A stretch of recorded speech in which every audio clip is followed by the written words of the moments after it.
নমস্কার বন্ধুরা, আমাদের আড্ডাঘরের একটি নতুন ব্লগ নিয়ে চলে এসেছি আপনাদের সাথে আড্ডা দিতে।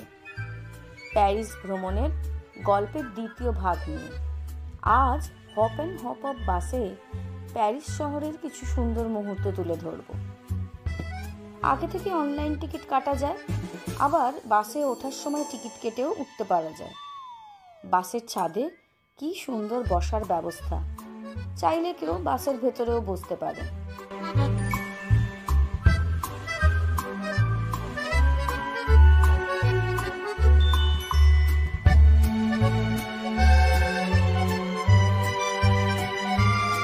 সেন নদীকে ডান দিকে রেখে বাস চলতে শুরু করলো।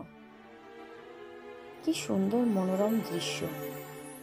ওই যে ক্রুজগুলো চলে বেড়াচ্ছে নদীতে, আপনারা ওটাতেও উঠতে পারেন। দিনের বেলাও ট্যুর করা যায়, আবার রাতেও একটি 1 ঘন্টার বিশেষ ট্যুরের ব্যবস্থা আছে। একবার টিকিট কাটলে সারা দিন এই বাসে ঘোরা যাবে। আবার যে কোনো স্টপেজে নামতে বা উঠতে পারবেন আপনারা। খুব মজা লেগেছিল আমার এই ব্যাপারটা।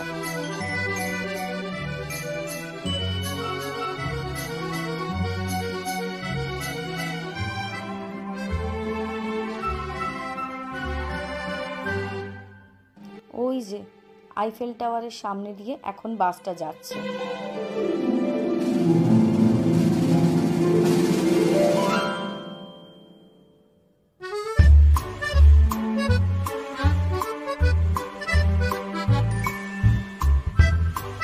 এই ছবিটা দেখে এক তাল গাছ এক পায়ে দাঁড়িয়ে কবিতাটার কথা মনে পড়ে গেল।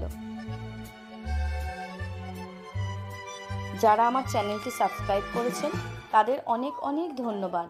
যারা আমার চ্যানেলটি সাবস্ক্রাইব করেননি তারা সাবস্ক্রাইব করুন, লাইক, শেয়ার, কমেন্ট করুন, আমার খুব ভালো লাগবে।